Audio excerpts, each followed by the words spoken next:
Just kidding. Boom.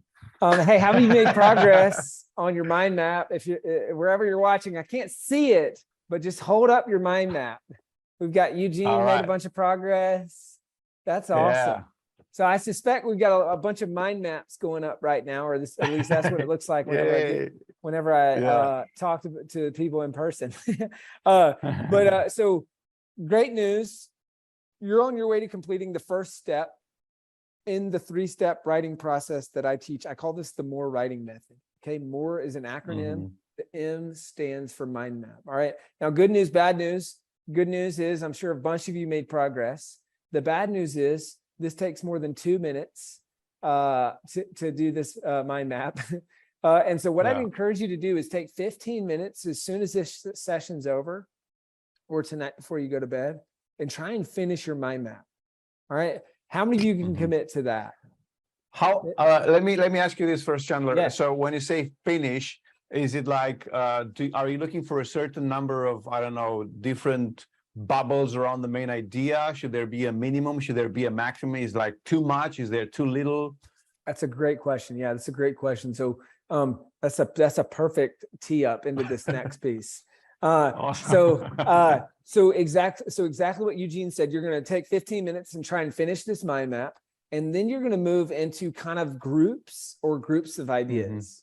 Right. And so to directly answer your question, what I've seen is typically somewhere it's 3 to 7, somewhere in that range. I like to say about 5 groups of ideas. And those 5 groups of ideas are going to form the 5 sections for your book. All right. So now you've got 5 sections. You can drill down about 3 chapters per section. All right. And so now all of a sudden you've got about a 15 chapter outline that you can use to write your book. All right. And so you can, and so that's the outline piece. So MORE writing method, right? M stands for mind map. The O stands for outline. And then the third piece is to write your rough draft. So rough draft is the R. Okay. So rough draft, the way you're going to do this is you're going to write it 1 chapter at a time. You're going to start with chapter number 1. You'll spend 10 minutes mind mapping everything you can think of on the topic of that chapter, 10 minutes turning that mind map into an outline for that chapter, and then 45 minutes to an hour and a half writing the chapter, and you'll repeat that process chapter by chapter by chapter, right? Now, how many of you speak better than you write? If you speak better than you write, well then this kind of becomes a choose your own adventure, right? And so instead of writing the chapter, you can speak the chapter. So you'll do the same thing, mind map, outline, but then speak the chapter, repeat that process chapter by chapter by chapter. You'll get it transcribed. And now you've got the rough contents of a rough draft, right? So I get asked this question all the time in this phase is, hey, how fast can I finish a rough draft? Well, the ideal length of a book is about 15 to 40,000 words, maybe a little bit more than that.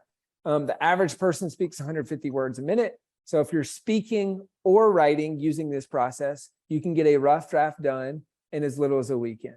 All right. Now, this is meant to be an extreme example, like I said earlier, and this is a rough draft, right? This is not a publishable book yet, but you can get a rough draft done. And really what we found is that once you get your rough draft done, you start to see the light at the end of the tunnel, and you start to believe that this is possible, right?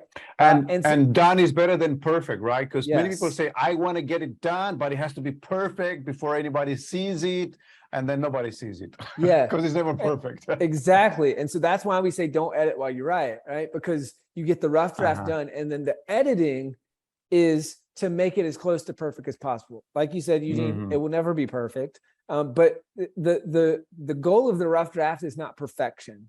It's a quality draft. And then take that quality draft and turn it into a publishable book through the editing and through the publishing process, right?